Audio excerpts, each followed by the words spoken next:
Hello, Internet. Um, Hi, friends.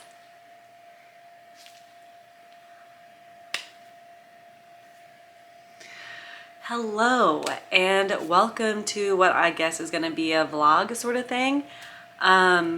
So, as I said, if you follow me on like any other social media accounts, I am doing this 12-month professional development class. Every month is going to be a new topic about including students with disabilities, but the month before each class, I am going to be totally immersing myself into a new hobby. And this first hobby is pole dancing. Now, the only rules for the hobbies that I gave myself was that I could have never done the hobby before, or if I have, like, very minimal, like never more than like, I don't know, once or twice. But pole dancing I have never done. Definitely thought about it, but I mean, I like dancing, but I'm not like, I would not say like a sensual dancer.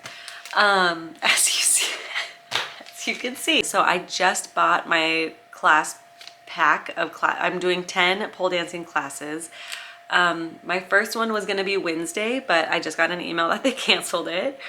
Well, I'm on the wait list for Tuesday, so I don't know if I'm gonna go tomorrow, but if I do, that'd be cool. And if not, my first class will be Sunday. So, oh, and the reason why I'm doing this is to basically, so I read this book called The Portfolio Life. It basically was saying how important it is to have hobbies because all of these different portions of our life come together and help us help us with the other parts of our life. So basically I'm hoping that pole dancing gives me something new to think about when including students with disabilities. Kind of feels inappropriate saying in a sentence like that. I'm not going to be, I don't know. Anyways, that's it. Thanks for coming to here. So I was told that like you want your legs showing to like hold on to the pole. I can't imagine me doing anything that advanced for like a beginner class, but I don't know, I guess we'll see. Okay, so first, I always want to say strip club. No. My first pole dancing class is tonight. I signed up, I was on the wait list. I kind of didn't think it was gonna happen, and like literally hours before the class, they emailed me. So now I'm going. I have no idea what I'm supposed to wear to a pole dancing class, so I'm gonna do it now.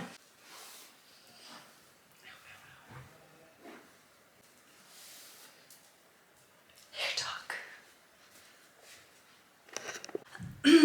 I think I also need to say that I haven't shaved my legs in like months. Like, oh my god. I mean, I'm blonde. Can you see that? Yeah. Oh yeah, that's bad. But you know, am I being like feminist, lazy? I don't know. Okay, I'm assuming I'm not supposed to like be doing my makeup and hair because like it's a workout class. I don't know why I'm so nervous. Okay. Fit check. I don't know. Obviously, gotta represent. And I'm wearing, I mean, I have bike shorts on underneath, but it's like in the 50s, so. Oh my God. Okay. Day one. Oh no. I am recording this from my floor because I am so sore and I honestly don't even know how I'm gonna get up from this position. Wow. Oh, my head's not even in the shot. Okay. So I'm just gonna like talk it out. First feeling. So I definitely am athletic. I already know that. I've been athletic forever. I've done cheerleading, gymnastics. I do Peloton like a few times a week. I love yoga. I love all the things where you're stretching, you're using your core, whatever. So I definitely had that as an advantage going to my first class. But the one thing that like really hit me was that leaving the class, I'm like, oh my God, my triceps are so sore. And I can never really figure out how to work my triceps because my elbows like click, and when I do like Peloton workouts and they're like tricep push-ups, I just cannot go down. Even like on my knees, I just like cannot. Oh my God, that hurts so bad. I like can't even go on my knees. It hurts. I'm sorry. I can't do a tricep push-up on my knees. Like, I guess on the wall is the other thing, but like that doesn't seem too bad, but for some reason I can't like bring it. Anyways, what I'm trying to say is this showed me that an athletic person doing like a new sport, you are testing new muscles and you're working new muscles, and it's hard. And for the sake of trying to talk about this, I'm going to say general education teacher and special education teacher. General education teachers do not always get all the training to work with people with disabilities. They don't get the extensive training of IEPs and accommodations and dysregulated behaviors and, strategies on what to do and whatever. They don't get all that. And, but they do get training working with children and child development and curriculum stuff and data, whatever. Like they do get so much information about education, but they don't get to train that muscle that's working with people with disabilities. And that's fine because they are already at an advantage to teach. They are already a teacher. So it's like, how do we basically train general education teachers, but without actually training them because nobody has time for more trainings? So, another reflection on this whole dancing journey is that the whole time, not only was the teacher going around to each person and being like, oh yeah, don't forget it's your arm here, showing you here, being very like hands-on, other people would step in too and be like, oh, I think your hand's supposed to be up there. And it was a very safe space. So how important it is that the community is like ready to work together, or else just inclusion isn't going to work. Being able to include everybody isn't going to work if you don't think that everyone's able to be included. And that looks different on everybody. Don't get me wrong. That's a whole nother thing. But yeah, so biggest reflections from day one. I'm sore as fuck, super sore. Pole dancing is insane. My thighs are like chafing. I don't know if I need lotion. Oh my God, they're sore to the touch, but then it's crazy because I can't even have my arms do it. That's it. There we go. Thanks for watching, everyone. Update day 2. I don't know. I'm so sore. I'm so sore. My arms hurt. Everything hurts.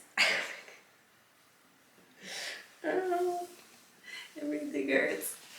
Oh God. Everything hurts. But this has started a lot of conversation on social media of just talking about, how do we build a community that's like this? How do we get a community that's supportive, not afraid to like call each other out, be vulnerable, all that stuff. And I need my hat. And I mean, every person that I said I'm doing these pole dancing classes, everyone who does do pole dancing, their first thing is like, oh my God, isn't it so much fun? And the community's so great. And I totally agree. And then I, was asking online, I'm like, what would encourage people to do like icebreakers that like are fun, or like, what could make icebreakers fun? Because that seems to be, or like, how do we build a community? Because some people responded just being like, don't do icebreakers, they're stupid. And it's like, okay, that's fine. But like, how do we encourage a community? How do we encourage that? How do we encourage people to be friends? And I'm not saying you have to be friends with everybody at work, but if you're fighting to include all of your students in a world where disabled students are segregated, then how do you get included? Because like kids aren't just gonna all be inclusive without learning, even from example, even if we're not directly telling them what inclusion is or how to be it, if we are all being inclusive, it works just pretty much the same, in my opinion. So yeah, that's what I gotta say about that. My body hurts. Okay, I just thought I would give an update. What is today? Today is Saturday. I went to class on Tuesday. Last night I realized I bruised my ribs from one of the things where I like hopped on the pole. And I remember when I did it, I was like, ow, that really hurt. But I didn't really think anything of it. And then I've been so sore. But now I'm not as sore. Like my legs are feeling good. My arms are not hurting as bad. But oh my God, right here now is just like, it's so painful. So my next class was supposed to be tomorrow. And I tried to do a workout this morning and I like could not do any core. So it looks like I will not be able to go to class tomorrow, and then I'm in Washington, D.C. for TASH. So I'm hoping that I can set better boundaries with myself while working out, because this is definitely where I struggle, and I know that as a teacher, it's like classic teacher move. I didn't think I'd be talking this long, and I'm like hunched over. Well, that's all I gotta say. So we'll see. We'll see if I can get into like a Monday class instead. And I forgot to talk about number 2. Day number 2. I accidentally signed up for like a hip hop class, which was fine because there was like a lot of like hip thrusting and body rolls, which I would definitely say are my weakest not my strong suit. I don't know. And I almost canceled like a million times because I like bruised my ribs, I think, from the first class. So, working on boundaries. But I just have to say the community of pole dancing has been amazing. And I have seriously 2 hours. I've spent 2 hours with the pole dancing community and even sharing it online. I just like cannot believe how many people have reached out saying like that they do pole dancing and how much they love it, how many friends they've made through it. And I mean, I think what I love so much about it is that it's inclusive. Like, it doesn't matter like what size you are, what athleticism you have, what like gender, what age. I mean, I wouldn't say that there's anyone under 18 there, but it's just like very motivating of like, love yourself, love your friends, and yes, I feel like after COVID and everybody having to be like in lockdown, I think we've kind of lost how to bond with people. And we're all kind of focused on getting home right away.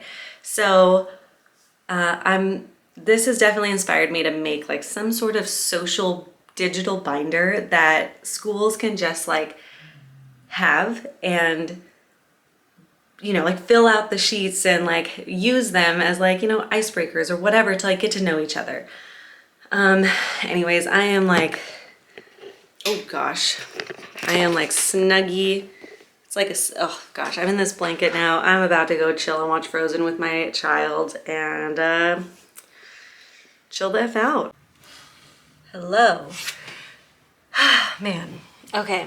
I just got to my TASH conference, which I almost did not think I was gonna get to. And then Monday night, all of a sudden I'm getting ready for bed and it was freezing. Like I could not get warm. And I just kept asking my husband, I was like, is the heater not on? Like, why is it so cold in this house? I had these they're like blanket pants. They are thick and they are the warmest pants that I own. I put them on. I put on like a big winter sweater. I had blankets. I had socks on. I wanted to put a hat on and it was a hood. I was so cold. And all of a sudden my husband was like, God, are you getting sick? And I'm like, I hope I'm not getting sick. I'm presenting at this conference this weekend. And then I was like just shivering and I was like, I'm so cold. I'm so tired. I have to go to sleep. I fell asleep, woke up at some point in the night and I was just like sweating and hot, and I felt myself getting warmer throughout the night. I'm like taking off layers. And then I woke up and I felt great. And I was like, huh, that was weird. Showered because I was all sweaty and gross. And then I was like, huh, I wonder if bruised ribs has anything to do with this. And Dr. Google said if you get a fever while you have bruised ribs, you have to go to the emergency room immediately. And I was like, oh, that would have been good to know. But you know, too late. Here we are. Went to the urgent care the next day. They checked me and everything. I just said I was sore. They took x-rays. The x-rays came back that the right side looked like it had something, even though I hurt my left side. So then I had to go back again. They had to take more x-rays, and then everything was clear. I don't have fluid in my lungs, no pneumonia. But I did also have randomly just like a UTI last week. And I don't know, like we don't know what could have been the cause. And that test won't come back for a couple more days. But I feel fine. So I'm here, no sick symptoms, no more fever. And I'm excited for Tash. But what I wanted to reflect on was jumping into a new hobby. I do not think to go slow. And when I went to my first school to do inclusion, they were so on board and kind of like were just there supporting me, which was great. But I learned so much from there. Like I didn't actually know how to implement these inclusive practices, but I just started doing it. And then the second school, I now knew how to implement it, but I had a school that wasn't on board, and I was basically trying to go around them to force them to include my class, which I did not get hired back at this school because, I was arguing with administrators all the time. They didn't like that I wasn't listening to them, and I was bringing my students to school dances, even though they told me their parents had to come. I mean, I invited their parents, but none of the parents wanted to go. So I was like, okay, well, I'll be there. And I have a para coming with me, so seems fine. Anyways, this first week, really like slow down. Inclusion takes time for an ableist world. The world is not used to including people with disabilities, especially significant disabilities. 2, use your community, befriend your community. That's all I'm going to say for now. I'm at Tash, so the next vlog will be about Tash, maybe a little bit about pole dancing, who knows. Inclusion starts with you, and I just want to help. Thanks for being here. Bye.